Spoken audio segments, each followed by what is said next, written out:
దేవదేవుని నామమునకు మహిమ కలుగునుగాక. కృపయు సమాధానము కూడి చేరిన మీకు దేవుని యొక్క దైవాశీర్వాదము నిండుగా దయచేయునుగాక. అలాగునే దైవజనులు మరి జీవన్ బాబాయ్ గారు జ్ఞాపకార్థ కూడిక సందర్భంగా మరొకసారి మిమ్మల్ని కలవటానికి ప్రభు ఈ విధమైన కృపనిచ్చారు కనుక పరమునకు ఎగిన ఆ దైవజనుని యొక్క ఆత్మ కానీ ఆయన ఆనవాలు ఆయన యొక్క పరిచర్య ఈ భూమి మీద సజీవంగానే ఉంది అని చెప్పడానికి సంఘమే ఒక నిదర్శనం. దేవునికి స్తోత్రం. అలాగే నాకు ఇటు అవకాశం ఇచ్చిన జీవన్ బాబాయ్ గారి యొక్క మరి సతీమణి గారు అమ్మగారికి నా హృదయపూర్వకమైన వందనాలు చెల్లిస్తూ, వారి కుమారులకు కూడా నా హృదయపూర్వకమైన వందనాలు చెల్లిస్తూ, పెద్దలు గౌరవనీయులు వేదికను అలంకరించిన నాతోటి ప్రతి దైవాభిషక్తునికి కూడా హృదయపూర్వకమైన వందనాలు చెల్లిస్తూ ఉన్నాను.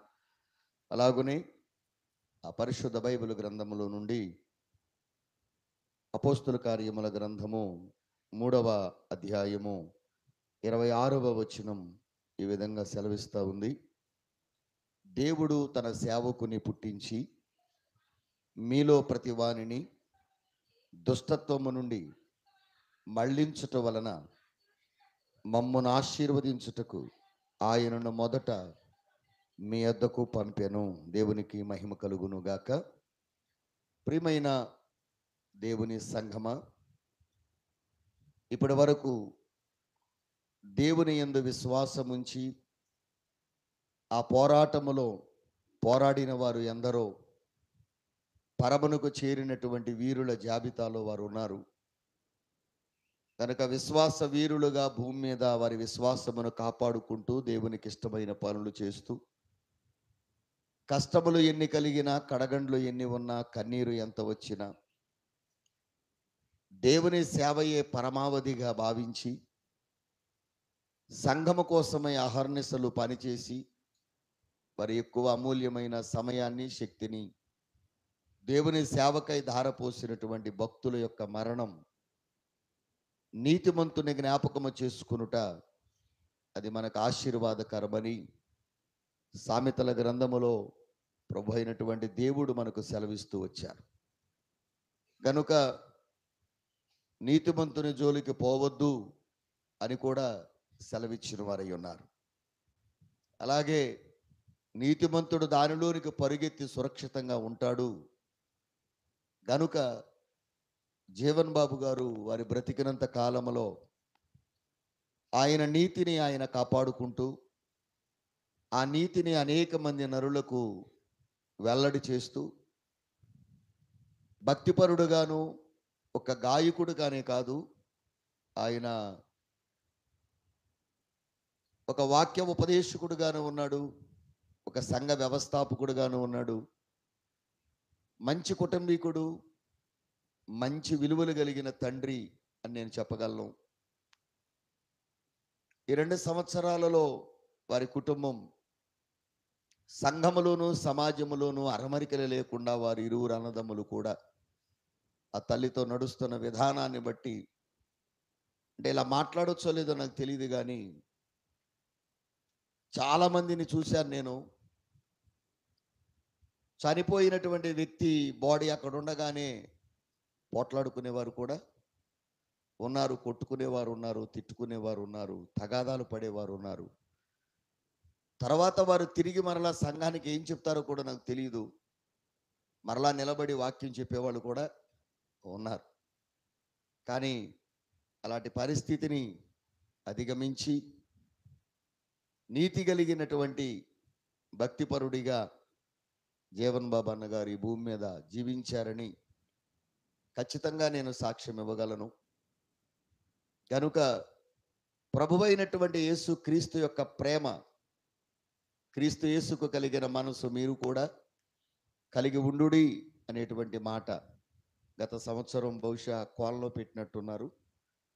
కనుక దేవుడిచ్చిన మహాశ్రేష్టమైన భాగ్యములో యోర్ధాను గురించి మీకు అక్కడ నేను ఆ భక్తుల యొక్క పాదాలు ఎంత శ్రేష్టమైనవి అనే విషయాన్ని మీకు చెప్పాను. నాకు ఇప్పటికీ జ్ఞాపకం ఉంది. ఈరోజు సేవకుణ్ణి దేవుడు ఎందుకు పుట్టించి మన మధ్యకు పంపాడు? ఆ పంపబడిన సేవకుని మరలా దేవుడు పరిపూర్ణతగా నింపి ఎందుకు తన యొద్దకు పిలుచుకున్నాడు? ఎందుకు దేవుడు మనల్ని పుట్టించి మన దగ్గరికి ఆ సేవకుడిని పంపాడు అంటే 2 పనులు చేయటానికి. ఒకటి, దుష్టత్వము నుండి తొలగించాలి. రెండవది, ఆ దుష్టత్వము నుంచి తొలగింపబడినటువంటి మనిషిని ఆశీర్వదించడానికి. అందుకని ఆయన ఆరోహణమై ప్రభువైన యేసుక్రీస్తు పరలోకానికి వెళ్ళేటప్పుడు లూకాసు సువార్త 24లో వారి మధ్యలో నుండి ప్రత్యేకింపబడి చేతులెత్తి వారిని ఆశీర్వదించెను అని ఉంటుంది. కనుక దీవించేటువంటి చేతులు ఎప్పుడు కూడా పైనే ఉంటాయి. కనుక దీవెన కోరేవారు ఎప్పుడు కూడా చేతి కింద ఉంటారు. పైనుండి వచ్చే ప్రతిదీ కూడా మనకు దీవెనకరమైందే, ఆశీర్వాదకరమైంది. అది సూర్యుడి నుంచి వచ్చే వెలుగైనా, చంద్రుడి నుంచి వచ్చే వెన్నెలైనా, నక్షత్రముల నుంచి వచ్చే కాంతి అయినా, ఆకాశము నుంచి వచ్చే వర్షమైనా, గాలి అయినా, దేవుని దీవెనైనా అది పైనుండి మనకు వచ్చేదే. అది మనకు దేవుడిచ్చింది, ఉచితం. ఆశీర్వాదం కూడా దేవుడు మనకు ఎలా ఇచ్చాడు? ఉచితంగానే ఇచ్చాడు. సేవకుణ్ణి దేవుడు ఎందుకు పుట్టించాడు, ఎవరి దగ్గరికి పంపాడు అనంటే, పాత నిబంధనలో దైవజనుడైనటువంటి మోషేను దేవుడు ఇశ్రాయేలీయుల యొద్దకు పంపించాడు. క్రొత్త నిబంధన సేవకుడైన ప్రభువైన యేసుక్రీస్తును యూదుల యొద్దకు పంపించాడు. ఈ పంపబడినటువంటి సేవకుడు ఎందుకు పంపబడ్డాడు అనంటే, లేదా ఎందుకు వచ్చాడు అనంటే, దుష్టత్వము నుండి మనల్ని మళ్లించడానికి, ఆశీర్వాదము మనకివ్వడానికి. దుష్టత్వము అనంటే దుష్టుని తత్వము. తత్వము అంటే స్వభావము. దుష్టత్వముతో నింపబడిన మనలను దైవ తత్వములోనికి నడిపించడానికి సేవకుని దేవుడు పంపాడు. ఆమేన్. కనుక మట్టివారమైన మనలను మనుషులుగా చేసిన దేవుడు, భక్తిహీనులైన మనలను భక్తిపరులుగాను, పాపులమైన మనలను పరిశుద్ధులుగాను, అలాగే దుష్టుని తత్వముతో, అపవాది తత్వముతో నింపబడిన మనలను తిరిగి మరల దైవ స్వరూపములోనికి, దైవ తత్వములోనికి మార్చడానికే సేవకుని దేవుడు మన మధ్యకు పంపబడ్డాడు. ఇక్కడ కూర్చున్న మీలో చాలామంది పాస్టర్ జీవన్ బాబాయ్ గారి ప్రార్థనల ద్వారా, కన్నీరు ద్వారా మార్చబడిన వారు చాలామంది ఉన్నారు. అవునా కాదా? మీలో చాలామందికి మైకిచ్చి ఆయన పాటలు పాడమని బలవంతం చేసి నేర్పించాడని కూడా సాక్ష్యం ఇచ్చారు మీరు. నేను మర్చిపోలేదు. అసలు పాటలు రాని వారికి కూడా ఏమి నేర్పాడు ఆయన? పాటలు నేర్పాడు. ఎవరో సాక్ష్యం ఇచ్చారు నాకు, నేను విన్నాను. ఇప్పటికీ నాకు ఆ సాక్ష్యం జ్ఞాపకం ఉంది. ఒక పెద్ద ఆయన ఉన్నారండి. రైట్, మంచిది, సంతోషం అండి. కనుక ప్రభువిచ్చిన మహా గొప్ప కృప. అందుకని ప్రభు అంటారు కదా, భూమి మీద మీరు నాకు సాక్షులై ఉన్నారు అన్నారు. అందుకనే మరణం అనే దానికి మర్యాద లేదు. మరణం అనే దానికి మర్యాద లేదు. మరణానికి రూపమేమీ లేదు. పాము యొక్క పడగ నీడలో కప్ప ఎంత సురక్షితంగా ఉంటుందో, మరణం అనే పడగ నీడలో మనిషి కూడా అంతే సురక్షితంగా ఉన్నాడు. కనుక మరణమన్న మాట మనిషి వినడానికి ఇష్టపడడు. కానీ భూమి మీద ఖచ్చితమైనటువంటి దేనికి గ్యారంటీ లేదు. కానీ ఒకటి మాత్రం గ్యారంటీగా ఉంది, అది మరణం. అందరూ దేవుని పిల్లలారా, బ్రతకడానికి పుట్టిన వారం, చచ్చిపోవడానికే పుట్టినవాడు యేసయ్య. దేవునికి స్తోత్రం. మరణము అనే మాట చాలా భయంకరంగా అనిపించవచ్చు మనకి. అందుకే చెప్తున్నాను, దానికి ఏమి లేదు, మర్యాద లేదు. పాస్టర్ గారు వచ్చాడు, కుర్చీ లేదు. పెద్ద ఆయన వచ్చాడు, నిలబడలేదు. చిన్న ఆయన వచ్చాడు, ఏదో చేయలేదు అని అంటారు. కానీ మనిషికే మర్యాద. కానీ మరణానికి ఏమీ లేదు, మర్యాద లేదు. అది పేదవాడింటికి వెళుతుంది, ధనికుడింటికి కూడా ఉన్నవాడని, లేనివాడని, రోగి అని, పాపి అని, నమ్మినోడని, నమ్మనవాడని, పగవాడని, శత్రువని, దానికి భేదమేమి? ఇంకో దానికి భేదం లేదు. అది కూడా పాపమే. పాపానికి ఏమీ లేదు, భేదమేమీ లేదు. అందరూ పాపము చేసి దేవుడు అనుగ్రహించు మహిమను పొందలేకపోతున్నారు. దేవుని మహిమను పొందలేకపోవడానికి కారణం ఏంటి అని అంటే పాపం. All are sinners. అంతే, అందరము పాపము చేసేవారమే. పాపానికి భేదం ఉందా? మత భేదం, ప్రాంతీయ భేదం, కుల భేదం మాట్లాడలేదు మీరు. ఏ భేదము లేదు, అందరూ పాపము చేసిన వాళ్ళమే.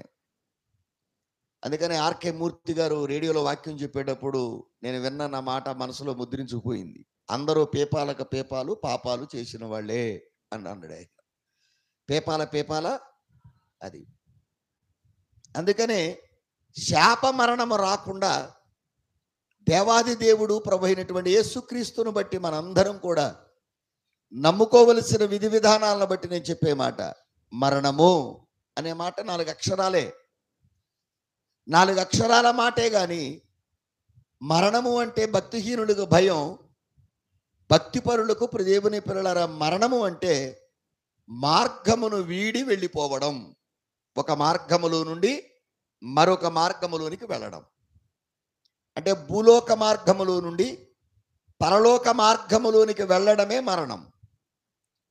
ఇప్పుడు మన ఊరు రావడానికి 4 దారులు ఉన్నాయి.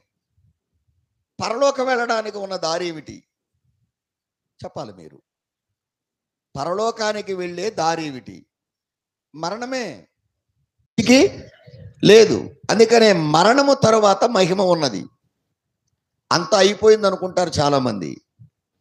మరణము తర్వాత మరలా జీవితం ఉంది. అది ప్రభువుతో మహిమలో గడిపే జీవితం. ఆ జీవితం మహిమగా జీవించాలి అని అంటే ఈ భూమి మీద మనుషులముగా మనము చాలా భక్తిగా, నీతిగా, యథార్థంగా, దుష్టత్వాన్ని విడిచిపెట్టి సన్మార్గములో, జీవమార్గములో మనం నడవలసిన వారమై ఉన్నాం. కనుక మీరందరూ కూడా, నీవు నేను, మనందరికి మరణం ఉందన్న మాట అందరికీ తెలుసు. కానీ దాన్ని ఎవడు మనసును పెట్టడు. ఏమీ పట్టుకెళ్ళలేము అని తెలుసు, కానీ ప్రాకులాడకుండా ఉండలేము. ఏది మనతో రాదు అని మనకు తెలుసు, కానీ అంతా నాదే అంటాడు. దేవుని పిల్లారా, ప్రాణం ఉన్నంతసేపు ఈ భూమి నాది అంటాడు. ప్రాణం పోయిన తర్వాత ఆ భూమి కింద ఆడుంటాడు. అందుకే మీ అందరూ కూడా మరణము అంటే అంటే మట్టి. దేవుని పిల్లలారా, మట్టివారమైన మనలను మహిమగల దేవుడు ఏం చేశాడు చెప్పండి? మనిషిగా చేశాడు.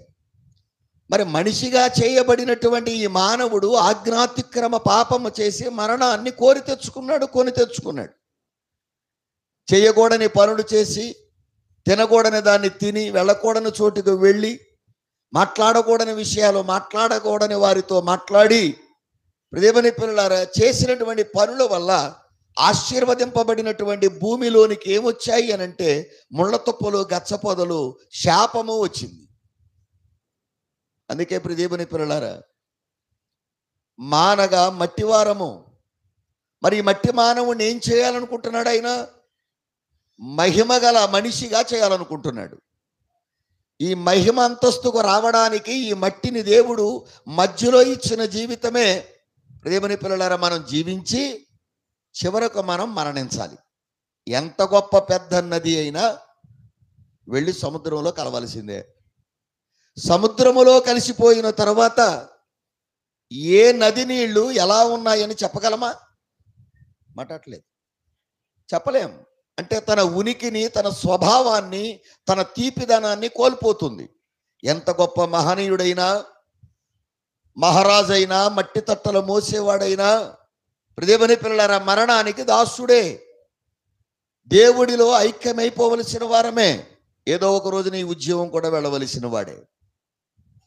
కనుక ఆ లాస్ట్ బ్రీత్ ఏంటనేది మనం గుర్తెరిగి మనం ప్రతిదినము శ్వాస ఉచ్ఛ్వాస పీలుస్తూ మాట్లాడుతూ ఉండాలి.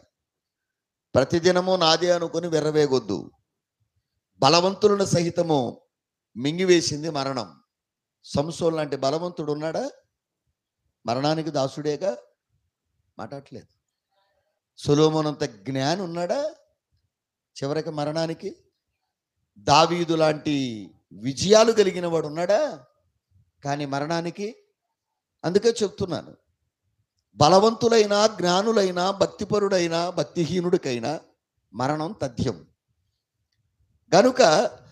కానీ మరణం అనేది ఒకటి ఉంది. ఎప్పటికైనా మరణించిపోతాను కదా అని జీవించడం మానేస్తామా? మాట్లాడట్లేదు. అది జాగ్రత్త. మనందరము కూడా పాస్టర్ జీవన్ బాబాయ్ గారిని బట్టి చాలా భక్తి మీలో నేర్చుకున్నారు. ఆయనలో ఉన్న భక్తి మీలో చాలామందికి ధారపోశాడు. దేవుని చేతిలో బలమైన పాత్రగా ఆయన వాడబడ్డాడు. ఆహర్నిశలు పనిచేశాడు. అలాగే సంఘమై ఉన్న మీరు కూడా, మనందరికీ మరణం ఉందన్నమాట తెలిసిన మనందరం కూడా మన దుస్తత్వాన్ని మనం విడిచిపెట్టి మహిమగల దేవుడు మరియమ్మ గర్భాన మట్టి మానవుడిగా భూమి మీదకి వచ్చాడు. వచ్చిన ఆయన కూడా కలవరి కొండ మీద 33.5 సంవత్సరాలకి చెప్పండి మరణించాడు. అవునా కాదా? నేను అప్పుడప్పుడు మా సంఘానికి చెప్తూ ఉంటాను, అయ్యా చాలా కష్టపడుతున్నారు సేవలో, కొంచెం ఆరోగ్యం కాపాడుకో అని అంటే అప్పుడప్పుడు యేసుక్రీస్తు ప్రభు మీద నేను ఇంకెక్కువ 15 సంవత్సరాలు బతికానమ్మా, కంగారు పడొద్దని చెప్తాను నేను. ఆయన 33.5 సంవత్సరాలకే చనిపోయాడు సార్. నేను ఇంకా ఆయన మీద ఇంకో 15 సంవత్సరాలు ఎగస్ట్రాగా బ్రతికాను, ఇబ్బంది ఏం లేదు. ప్రతిదినము మరణ దినమే, ప్రతిదినము. ఇప్పుడే దేవుని పిల్ల రై గారు జ్ఞాపకం చేశారు, ప్రతిదినము రాకడ దినమే. ఈవేళే ప్రభు వస్తాడు అన్నట్టుగా బ్రతికే నరుడు ధన్యుడవుతాడు. దేవునికి స్తోత్రం. ప్రతిదినం ఈరోజే నా రాకడ దినం, ఈరోజే ప్రభు నన్ను పిలిచే దినం అన్నట్టుగా నువ్వేం చేయాలా? సిద్ధపడి ఉండాలి దేవుని పనికి. ఒక ఊరు వెళ్ళేటప్పుడు ఎలా సిద్ధపడతామో, పెళ్ళికి ఎలా ముందుగానే సిద్ధపడతామో, అలాగే ప్రభువు ఇంటికి వెళ్ళడానికి, ప్రభు ముఖమును ముఖాముఖిగా చూడటానికి.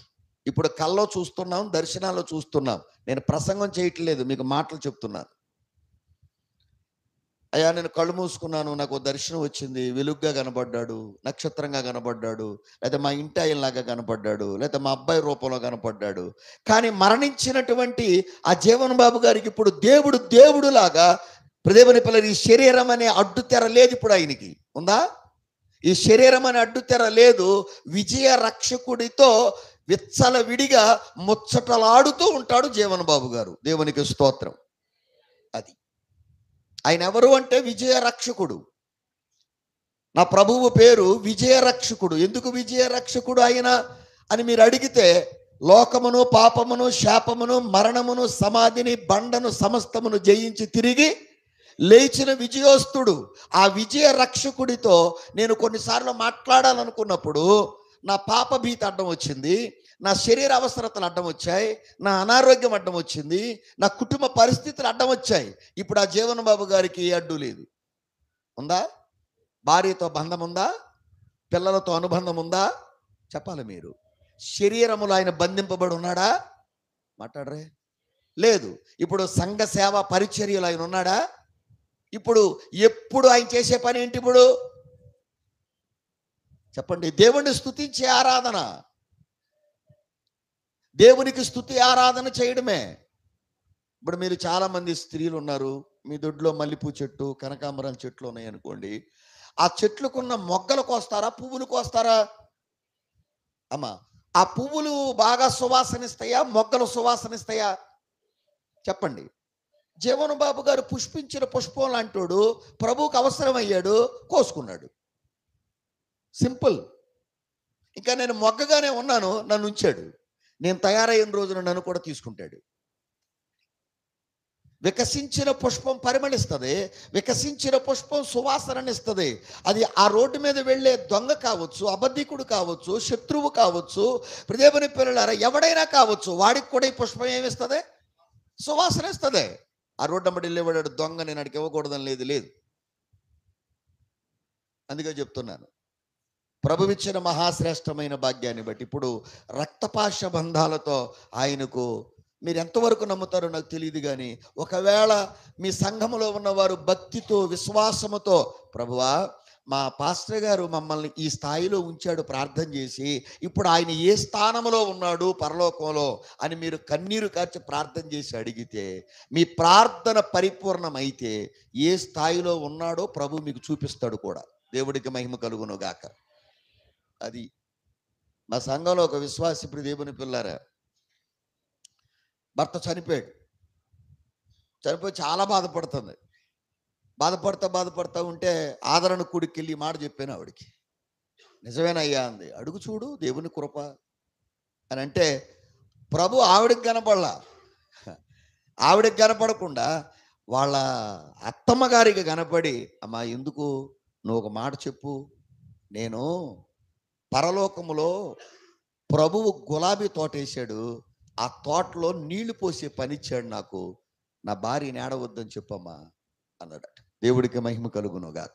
నిరీక్షణ లేని ఇతరుల వలె మీరు దుఃఖపడుట మాకు ఇష్టం లేదు. అస్సలు కన్నీరు కార్చొద్దు మీరు. ప్రియమైన పిల్లారా, మీరు కన్నీరు కారిస్తే ఎందుకు కార్చాలో తెలుసా? ఆయన్ని తలచుకుని ఏడవటం కాదు, ఆయన చేసిన పనులు మేము ఆగిపోకుండా ఈ బొందిలో ప్రాణం ఉన్నంత కాలం మేము చేయగలమా, ఆ సమర్థత ఆ సామర్థ్యం మాకిమ్మని ఏడవండి. ఆయన తలపెట్టిన చేసిన ప్రతి కార్యం అది పరిపూర్ణం అవ్వాలి. అందుకనే మా అంటే మరణము, మట్టి. గుర్తుపెట్టుకోండి, మట్టిని ఏం చేయడానికి వచ్చాడు? ఆయన మహిమగా మార్చడానికి వచ్చాడు. రా అనంటే రక్తము. ప్రియమైన పిల్లలారా, పాపము చేసిన ప్రతి మానవుని రక్షించడానికి ఆయన ఈ భూమి మీదకి రక్తము చిందించడానికి వచ్చాడు. అంటే రక్త ప్రోక్షణ లేనిదే ఏమి లేదు, రక్షణ లేదు. అందుకే ప్రియమైన పిల్లలారా, మరణములో రెండవ అక్షరములో రా అంటే రక్షణ, అంటే రక్తం. అది ఎవరి రక్తం కాదు, పాపుల రక్తము కాదు. అందుకనే మనం రక్తం కార్చక్కర్లా, కన్నీరు కార్చి ప్రార్థన చేస్తే పాపులు పరిశుద్ధులుగా. గెత్సెమనే వనములో యేసయ్య ఆయన కూడా ప్రార్థన చేసినప్పుడు జరిగిన సంభవం ఏమిటి? ఆయన చెమట రక్త బిందువుల వలె మారెను. సిలువకు ముందు ఆయన చేసిన పని రక్త స్వేదములికేటట్టుగా ఆయన ప్రార్థన చేశాడు. ఆయన ముందు పెద్ద సిలువ చరిత్ర ఉంది. అయినా సరే ఆయన ఏం చేస్తూ ఉన్నాడు? ఆ రాత్రి ప్రార్థన చేస్తున్నాడు. ఆయనలో కూడా ఒక రకమైనటువంటి దేవుని పిల్లల టెన్షన్, నా తండ్రి చిత్తాన్ని నెరవేరుస్తానా లేదా, నా తండ్రి ఉద్దేశాన్ని పరిపూర్ణం చేస్తానా లేదా. అందుకనే జీవన్ బాబాయ్ గారి సేవ ఆకలితో ప్రారంభమైంది, దాహముతో ముగించబడింది. దేవునికి స్తోత్రం.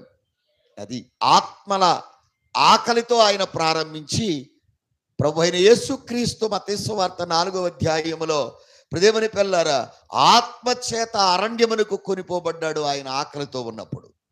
అలా ప్రారంభమైన సేవ సిలువ మీద దప్పిగొనుచున్నాను, దాహముగొనుచున్నాను అనే దానితో ఆయన సమాప్తం చేశాడు. దేవుడికి స్తోత్రం. అందుకే సేవకుడిని దేవుడు ఎందుకు పుట్టించాడు?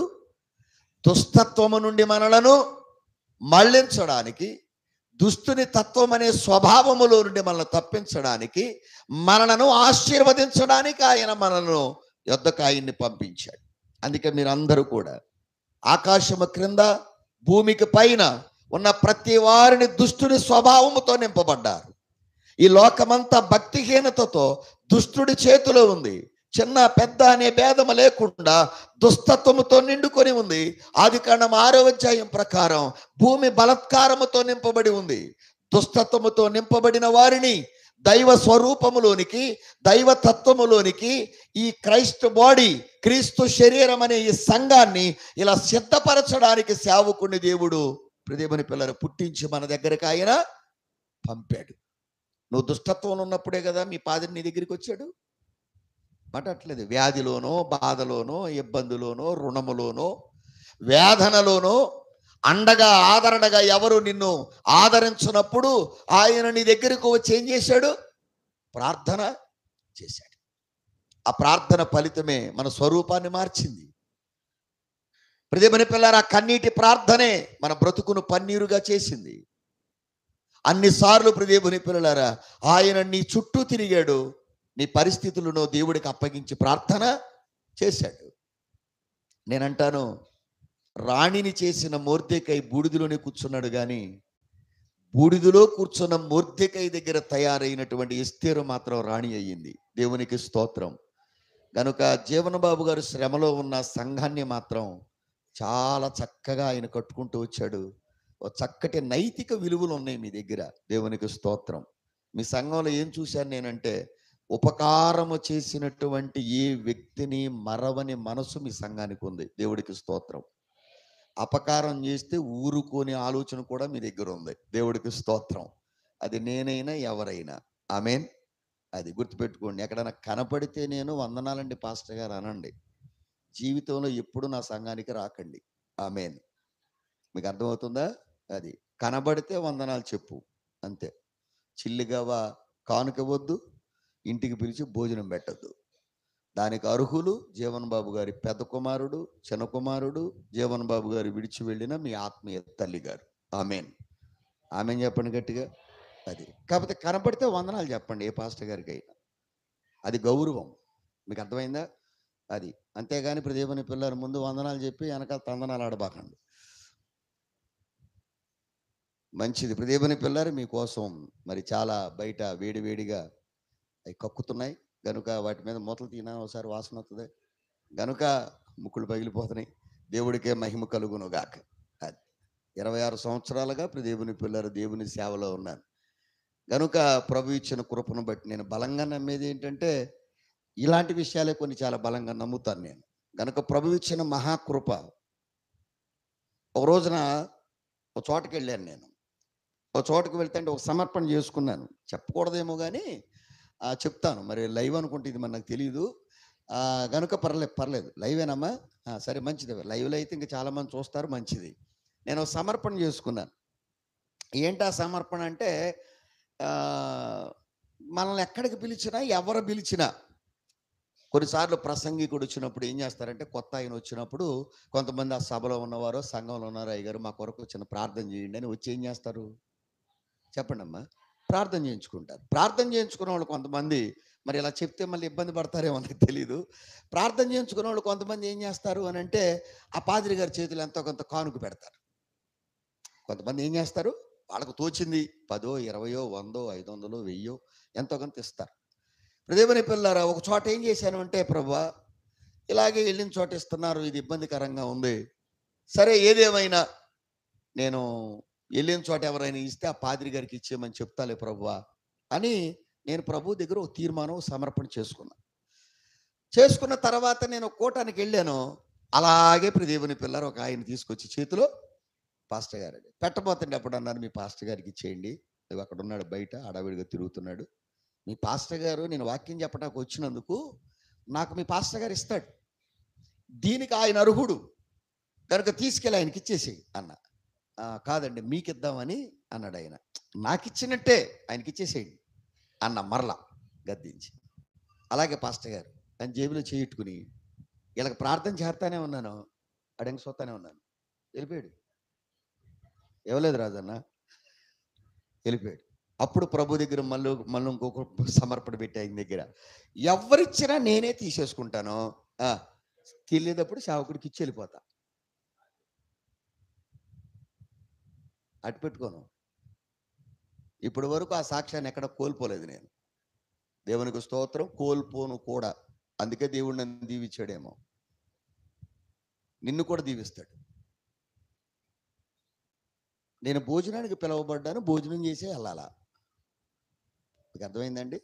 అది అంతేగాని ఆ భోజనం పెట్టిన ప్లేట్ నాకు పెట్టావు కనుక ఎత్తుకెళ్ళిపోతానంటే ఎన్ని ప్లేట్లు అవుతాయి?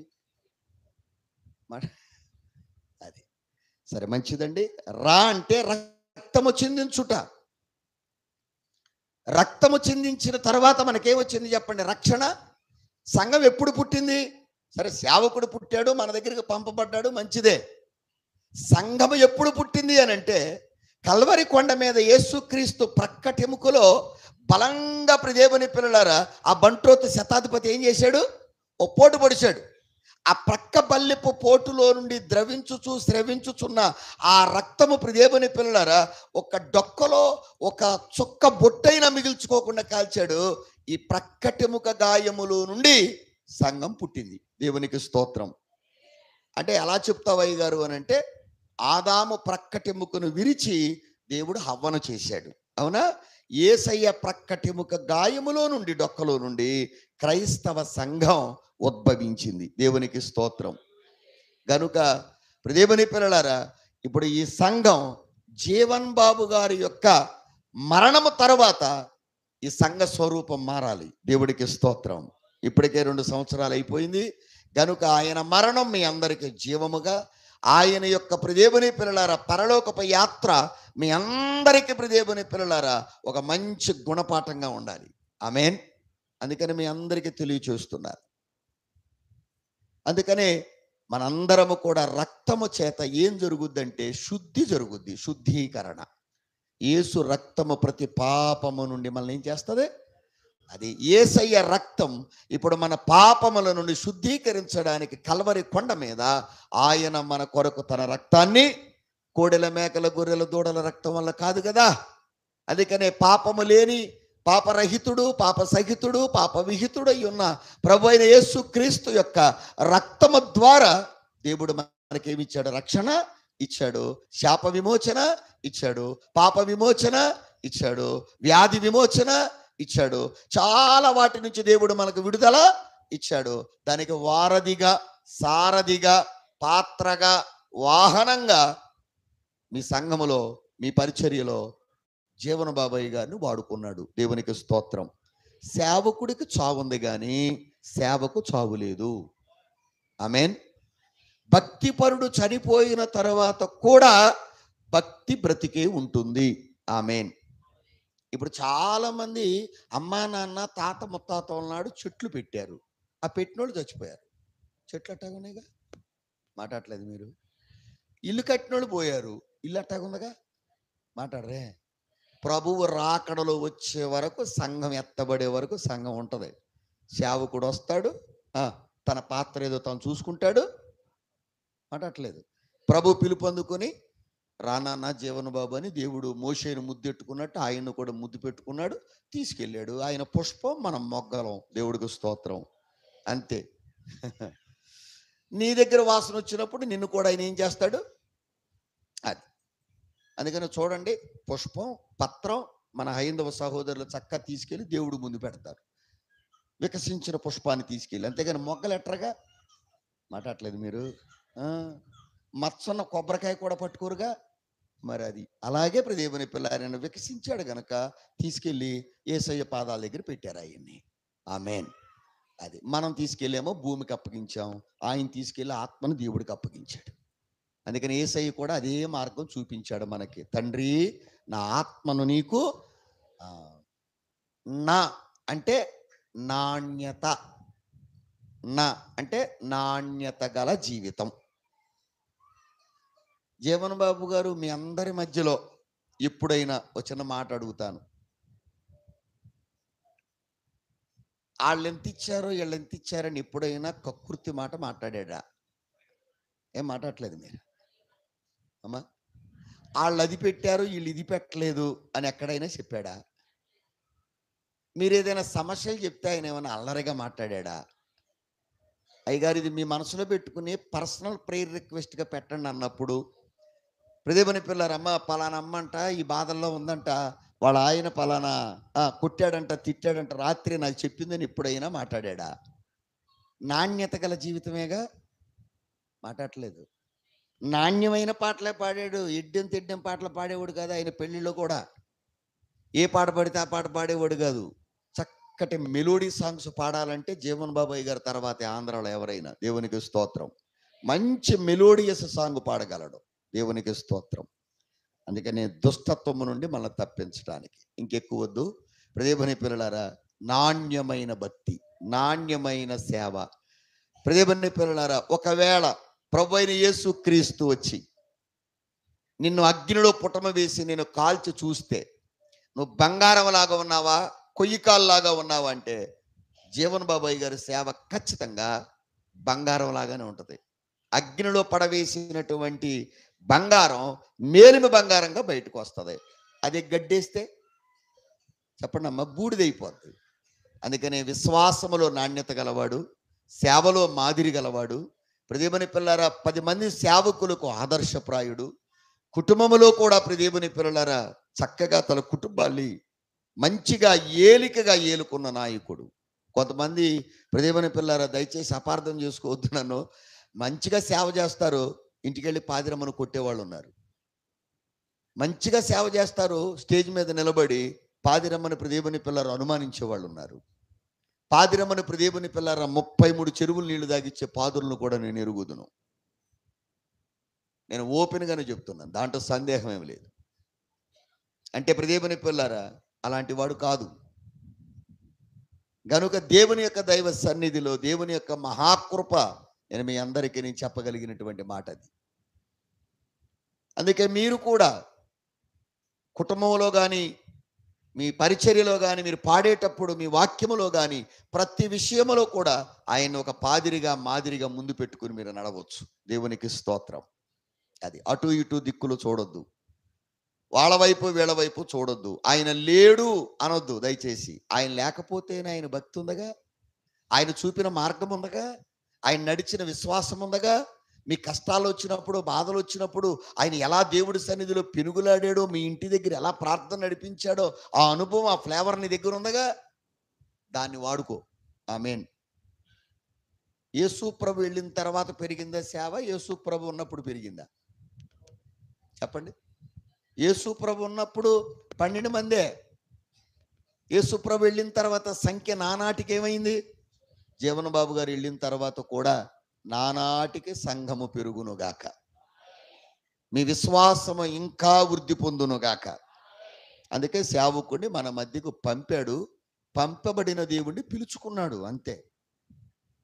భూమి మీదేమో సేవకు పిలుచుకున్నాడు, పరలోకానికేమో ఆయన పరిచర్యకు పిలుచుకున్నాడు. మరలా ఎక్కడున్నా అదే చేస్తాడు, అక్కడున్నా. అందుకే ప్రకటన గ్రంథములో గొర్రె పిల్ల కీర్తనయు ఉందా? ఏ కీర్తన? ఆ గొర్రెపిల్ల కీర్తనల పాడటానికి వెళ్ళాడు ఈ గొర్రెపిల్ల. దేవుడికి స్తోత్రం. అంతే. మంచిగా ము అంటే ముచ్చటగా 3 కాలాలు, మరణము ముచ్చటగా 3 కాలాలు.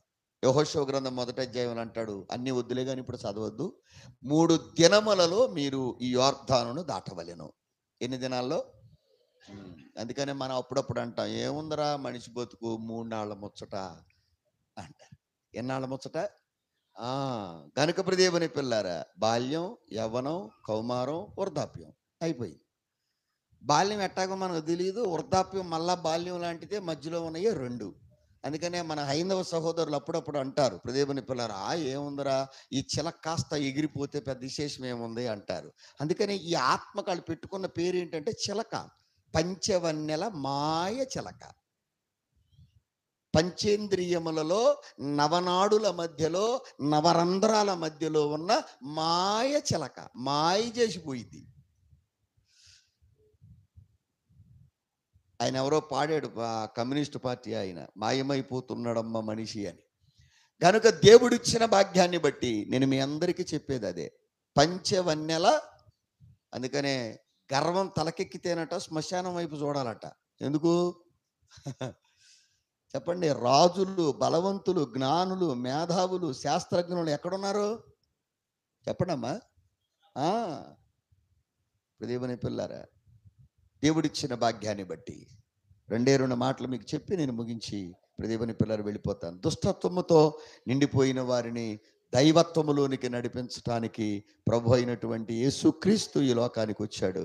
అందుకే మీ అందరికీ కూడా నేను చెప్పేటువంటి మాట బహుజాగ్రత్తగా దేవుని పిల్లరా వినాలని ప్రభు పేరట మీ అందరికీ నేను తెలియచేస్తూ ఉన్నాను. అందుకనే జీవన్ బాబు గారి గురించి చాలామంది చాలా విషయాలు చెప్తూ ఉంటారు. దేవుని పిల్లల సజీవమైన సాక్షిగా నేటికి ఉన్నాడు. 3.5 సంవత్సరాలు ప్రభువైన యేసుక్రీస్తు నీతి బోధలు చేశాడు. రెట్టింపు అభిషేకముతో వారి పిల్లలు దేవుని పిల్లల పరిచర్య చేయాలి. అన్నిటిని వదులుకుని ఎలీషా ఏలియా వెనక వచ్చాడు. వచ్చి అంటాడు, అన్ని విషయములలో ఏలియా కంటే భూ సంబంధమైన వాటిలో గొప్పోడు ఎవరంటే ఎలీషానే. కానీ ఎలీషా వచ్చి ఏలియా చేతుల మీద నీళ్లు పోసే పరిచారకుడిగా మారాడు. నేను జీవన్ బాబు గారు ఉండగానే ఓసారి నేను నన్నిని ప్యాడ్కి వాయించడానికి పిలిస్తే వచ్చాడు. నేను పాస్టర్ గారి అబ్బాయినండి అన్నాడు. నాకు అప్పటికి జీవన్ బాబు గారు అబ్బాయి అని తెలియదు, ఆయన చెప్పలేదు. అంతా అయిపోయిన తర్వాత వెళ్ళేటప్పుడు పాస్టర్ గారి అబ్బాయి అండి అన్నాడు ప్రక్కనున్న ఆయన. అవునా బాబు, మరి చెప్పలేదే అని అంటే, అవునండి. మీ నాన్నగారి పేరు ఏంటంటే పలానా జీవన్ బాబు గారు అన్నాడు. అప్పుడు ఒక మాట చెప్పాను ఆ బాబుకు నేను, నాన్న, ఇంటి దగ్గర ఒకవేళ నీ తండ్రి ఏమో, మరి నన్నీకు గుర్తుందో లేదో నాకు తెలియదు, కానీ ఇంటి దగ్గర నీ తండ్రే, కానీ సంఘంలోకి వెళితే మాత్రం ఆయన నీ పాస్టర్ గారు, నీ ఆత్మీయమైన తండ్రి. ఎప్పుడు తండ్రిలాగా చూడకు, ఆత్మీయ తండ్రిలాగా చూడు. తండ్రి అనుకుంటే చనువు వచ్చి స్వేచ్ఛ వచ్చి చులకనగా మాట్లాడతావు. ఆత్మీయ తండ్రి అనుకుంటే ఎలీషా ఏలియా చేతుల మీద నీళ్లు పోసిన దగ్గర మొదలెట్టాడు పరిచర్య. ఏలియా దుప్పటి ఎలీషా మీదకి వచ్చే వరకు ఏలియాని ఎన్నడూ ఎలీషా వదల్లా. దేవుడికి మహిమ కలుగును గాక. నాటి నుండి నేటి వరకు మీలో చాలామంది నమ్మిన దగ్గర నుండి ఆ జీవన్ బాబాయ్ గారిని ఇప్పటి వరకు వదలని వారు మీరు ధన్యులు. దేవునికి స్తోత్రం. ఇంకా వదలొద్దు. ఏలియా కంటే ఎలీషాకి రెట్టింపు అభిషేకం ఎందుకు వచ్చింది అని అంటే, ఎలీషా గొప్పోడని కాదు, ఎలీషా గొప్పోడైపోదామని కాదు, నేను ఏలియా కంటే గొప్పోడని చెప్పుకుందామని కాదు. ఏలియా కాలంలో ఉన్న దుష్టత్వం కంటే ఎలీషా కాలంలో వచ్చే దుష్టత్వం ఇంకా ఎక్కువ ఉంటుంది కనుక అభిషేకం రెట్టింపు కావాలి, ప్రార్థన రెట్టింపు కావాలి, వాక్యం కూడా రెట్టింపు కావాలి. ఇప్పుడు నానాటికి పాపం పెరుగుతుందా తగ్గుతుందా చెప్పండి అమ్మా. పాపపు మనస్సు మనుషులకు పెరుగుతుందా తగ్గుతుందా? మరి పాపపు మనసు పెరుగుతుంది కనుక నీ ప్రార్థన సమయం కూడా పెరగాలి. మీకు అర్థమవుతుందా? అది నీ ప్రార్థన సమయం పెరగాలి. మీ నాన్న గంట చెప్పాడు అనుకో వాక్యం, మీరు గంటన్నర సేపు చెప్పాలా. ఆయన 12 గంటల వరకు మెలుకు ఉంటున్నాడు అనుకో, నువ్వు 1 గంట వరకు మెలుకు ఉండాలా. ఆయన 4ంటికి లేచి అలవాటు ఉందనుకో, నువ్వు 9:45 లేగాల. గుర్తుపెట్టుకో, స్వీట్ వార్నింగ్. అది నాకు హక్కు ఉంది. దేవుడికి మహిమ కలుగును గాక. మీకు కాదు, ఆయనకి. కనుక ప్రియదేవుని పిల్లలారా, మరలా వచ్చే సంవత్సరానికి ఖచ్చితంగా ఆయన రాకడ నా పోకడ ఆలస్యత మళ్ళీ వస్తా. సంఘంలో కనీసం 15 మంది నూతనాత్మలు లేవు అని అడిగితే నేనే ఎత్తుకెళ్ళిపోతా. నాతో పాటు ప్రియదేవుని పిల్లలు ఒక 4 రోజులు తిప్పుతాను. ఉంటానంటే అట్టు పెట్టుకుంటాను, ఉండను ఖచ్చితంగా. అది ఖచ్చితంగా మోకరించి ప్రార్థన చేయాలి. మోకాళ్ళ యుద్ధం మనం చేయకపోతే ఈ నాటకీయమైన రంగస్థలములో మనం గెటనవటం చాలా కష్టం. పైకి అందరూ మంచివాళ్లే, అందరూ నవ్వుతారు. క్లాసిక్ నవ్వు ఉంటుంది, బిజినెస్ నవ్వు ఉంటుంది, ఫార్మాలిటీ నవ్వు ఉంటుంది, మాట్లాడలేదు మోసపూరితమైన నవ్వు ఉంటుంది, ఎందుకు నవ్వుతున్నాడో తెలవని నవ్వు ఉంటుంది, వికటట్టహాసంతో నవ్వేవాడు ఉంటాడు. కొంతమంది చూడండి కనపడగానే అది ఎవరిని చూసినా నవ్వుతా పోతాడు మా నారా చంద్రబాబు నాయుడు గారు. అదంతా నవ్వు అనుకోబాగండి, అది పరిస్థితి. దేవుడిచ్చిన భాగ్యాన్ని బట్టి మీ అందరికీ చెప్తున్నాను. ఉదాహరణ మరి అంత పెద్ద ఆయనే తీసుకోవాలి మనం ఆదర్శంగా. కొంతమంది బిజినెస్ చేస్తూ ఉంటారు, వాడికి ఎంత లోపలన్నా ఉన్నాయి, ఆ కస్టమర్ అక్కడికి రాగానే చెప్పండి సార్, ప్లీజ్ సార్ అంటాడు. మనం చూసి నిజంగా నవ్వుతున్నాడు. అది అట్లాగే నవ్వే పాస్టర్లందరూ దేవుని పిల్లల గొప్పోళ్ళు, ఏడ్చే పాస్టర్లందరూ చెడ్డోళ్ళు అనుకోవద్దు. దేవుడికి ఏమేమ కలుగును గాక. కనుక దేవుడిచ్చిన శ్రేష్టమైన భాగ్యములు మీరు అందరూ కూడా, అందుకని దుష్టత్వము నుంచి మనల్ని తప్పించి మనల్ని పరిపూర్ణులుగా చేయటానికే ప్రభువైన యేసుక్రీస్తు ఈ లోకానికి వచ్చాడు. వాక్యం అనే సుత్తిని సేవకుడికి దేవుడు ఇచ్చాడు. ఆ వాక్యం అనే సుత్తిని పట్టుకొని శిలలాగా ఉన్న మన జీవితాలని శిల్పంలాగా చెక్కాడు. శిలగా ఉన్నప్పుడు ఎవరు పట్టించుకోవాలా, కానీ ప్రియదేవుని పిల్లారు ఎప్పుడైతే దాన్ని శిల్పంగా ప్రియదేవుని పిల్లారు చేసుకున్నారో వెంటనే ప్రియదేవుని పిల్లారు అందరూ చెప్పండి దానికి పూజలు చేస్తారు, దానికి ప్రియదేవుని పిల్లారా ఆరాధన చేస్తారు, దానికి మొక్కుతారు. అలాగే బండరాయిగా ఉన్న మన అందరినీ ఏం చేశాడు ఆయన శిల్పాలుగా. మీలో చాలామంది ప్రార్థన పరులు ఉన్నారు కదా, ప్రార్థన పరులు లేరా? మాట్లాడరా. మీలో చాలామంది పాటలు పాడేవారు ఉన్నారు, పరిచర్య చేసేవాళ్ళు ఉన్నారు. చాలామంది మీలో ప్రియదేవుని పిల్లలారా దేవునితో సహవాసం చేసిన వారు ఉన్నారు. ఇదంతా సేవకుడు వాక్యం అనే సుత్తి పట్టుకొని చెక్కాడు మనల్ని. చెక్కి చెక్కి చెక్కి మనలో ఉన్న దుష్టత్వం అనే వాటిని తీసేసి, దేవుని పిల్లారా, మంచి శిల్పకారుడిగా దేవుడు మనల్ని చెక్కడానికే ఈ సేవకుడిని మన దగ్గరికి పంపాడు. మంచి పనివాడు. నేనంటాను, పనోడు మంచోడే, కానీ ఆ శిల్పంగా మారాలంటే ఆ శిల కూడా సేవకుడికి అప్పగించుకోవాలి. అవునా కాదా? అప్పగించుకోకపోతే, దేవుని పిల్లారా, అలా అప్పగించుకోకుండా పౌలయ్య గారి దగ్గర నుండి ఇహలోకాన్ని ప్రేమించి దేమా వెళ్ళిపోయాడు. బంధుప్రీతితో బర్నబా వెళ్ళిపోయాడు. స్నేహం అంటూనే తిరుగుతూనే హాని చేశాడు కంచరగాడిదైన అలెగ్జాందరు వంటి వాడు. అయినా పౌలు, దేవుని పిల్లారా, 13 పత్రికలు రాశాడు. చాలా గొప్ప కార్యాలు చేసుకుంటూ వచ్చాడు. ఇన్ని పత్రికలు రాసి 5 సార్లు ప్రభు కొరకు కొరడా దెబ్బలు తిన్న పౌలయ్య గారు మాత్రం ఈ ముగ్గురిని మర్చిపోలా, మనసులోనే పెట్టుకున్నాడు. నేను అప్పుడప్పుడు మా పాస్టమ్మ గారికి కానీ మా పిల్లలకు కానీ చెప్తా ఉంటాను. ఏంటి ఆ మాట అంటే, అరే ప్రభు నాకు చిట్ట చివరి దినాల్లో కనీసం ఒకవేళ నేను వాక్యం చెప్తూనే వెళ్ళిపోవాలని దేవుడికి ఎప్పుడు ప్రార్థన చేస్తాను. కానీ దేవుడి చిత్తం అది. అంతేగాని నాకు అలాగే జరగాలి అని పట్టుబట్టి కూర్చుంటానికి మనకు అవకాశం లేదు. కొండ కొమ్మరోని ప్రశ్నిస్తుందా? మాట్లాడలేదు. మరి ఆయన కొమ్మరి, నేను కొండనే, నేనెందుకు ప్రశ్నిస్తాను? నన్ను పలానా డేట్‌కి పలానా టైంలో తీసుకెళ్ళిపో ప్రభువా, నువ్వు ఆ రోజైతేనే నేను వస్తాను, తర్వాత ఐ యామ్ సో బిజీ, కుదరదు. అది కనుక నీ చిత్తం. ప్రార్థన చేయడం నా వంతు, ప్రార్థన చేస్తాను. ఆయన యాక్సెప్ట్ చేస్తే ఓకే. అది చెప్తూ మా పిల్లలతో అంటాను, రే నాన్న, మా పాస్టర్ గారు వెంటనే వచ్చి, ఇక మొదలెట్టావా, మళ్ళీ సౌమేళ మొదలెట్టావా, ఆపేయక ఎందుకు వచ్చింది ఆ మాటలు? కాదమ్మా చెప్తున్నాను. ఒక్క 10 నిమిషాలు టైం ఇస్తే దేవుడు నాకు ఆ స్వరం ఇవ్వాలి. ఆ టైంలో నాకు 10 నిమిషాలు టైం ఇస్తే నేను చేసిన సేవా జీవితంలో నాకు ఉపయోగపడినోడు ఎవడో, ఉపయోగపడనివాడు ఎవడో, ఉపయోగపడుతూనే నన్ను పాడు చేసినోడు ఎవడో, ఈ లిస్ట్ అంతా చెప్పాలి మీరు. నా కొడుక్కో, నా కోడలకో, నా కూతురుకో, నా అల్లుడికో, నా మనవడికో నేను చెప్పాలి. చెప్తే ఏం జరుగుద్దో చెప్పనా? దైవ సేవకులకు కూడా ఉపయోగపడుద్ది, మాట ఇబ్బంది ఏం లేదు. చెప్తే ఏం జరుగుద్దనంటే, వాళ్ళు 40 సంవత్సరాల మన సేవా జీవితాన్ని వాళ్ళు దేవుని పిల్లారా అర్థం చేసుకుని, ఓహో, మా నాన్న టైంలో వీడు నటించి మా నాన్న మోసం చేశాడు, ఈయన ఎంతలో ఉంచాలా అన్న సంగతి వాడికి అర్థమవుద్ది. మనం 40 అనుభవం కలుపుకుని ఆడికి 70 వస్తాయి. ఇది బైబిల్ ప్రకారమేనా అని అడిగితే బైబిలే. యాకోబు వెళ్ళిపోతూ వెళ్ళిపోతూ ఒక్కొక్క కొడుకుని పిలిచి దీవించలా మాటట్లా. అంతే నేను కూడా. నాకు ఆ టైం ఇస్తే ఖచ్చితంగా చెప్తా. అప్పుడు దాకా చెప్పను. సంఘంలో బలమో చెప్పను, బలహీనత చెప్పను. అందుకని తిమోతిని పిలిచి లాస్ట్ అవసాన కాల దశలో, తిమోతి, నా కుమారుడువైన తిమోతి, ఓ తండ్రికి చేసినట్టు నాకు చేసావయ్యా. అందుకే నీకు చెప్తా నేను, ఆ కంచర గాడిద నాకు చాలా కీడు చేశాడు. చదువుకోండి మీరు, బైబిల్ ఎరిగిన వాళ్ళేగా.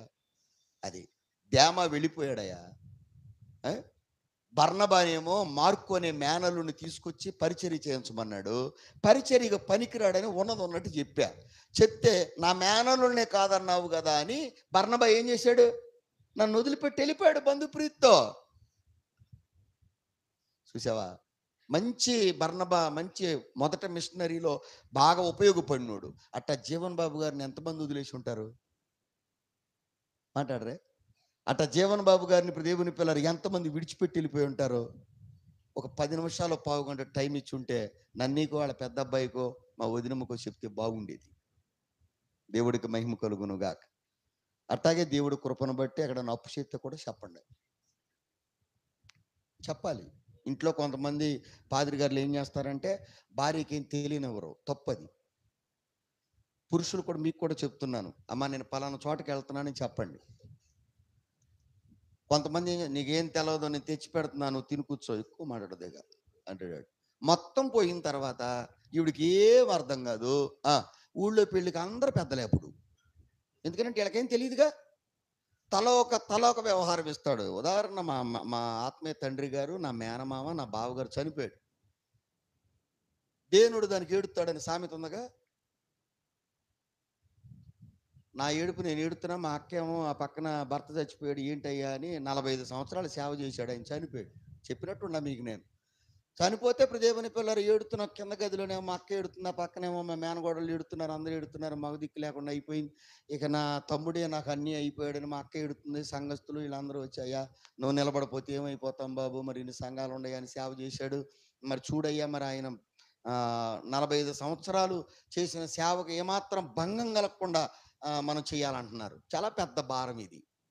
అప్పటికే దేవుని పిల్లారా, నా ఆత్మీయ తండ్రి గారు, మా బావగారు, నా మేనమామ గారు, నాన్న జాగ్రత్త జాగ్రత్త, అదిగో పలానా ఊరు వెళ్తున్నావు, పలానా ఊరిలో పలానా వాళ్ళ ఇంటి దగ్గర కడుపు నిండా అన్నం పెడతారు, తినక నాన్న, ఎక్కువసేపు వాళ్ళ ఇంటికాడ ఉండక నాన్న అని చెప్పాడు.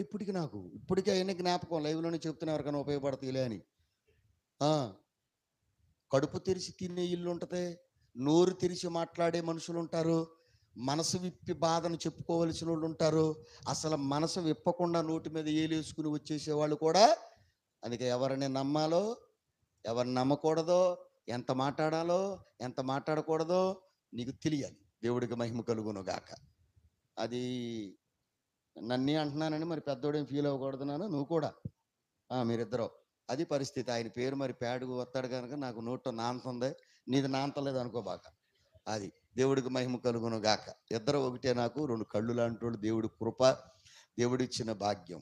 మీ అభివృద్ధిని చూసి సంతోషించే మనసు కలిగిన మనిషినే తప్ప కుళ్ళుకునేవాడిని కాదు. ఆమేన్. అది కనుక ఇక్కడున్న ప్రతి దైవ సేవకుడు ఆ ఉద్దేశంతోనే మీ దగ్గరికి వచ్చారు.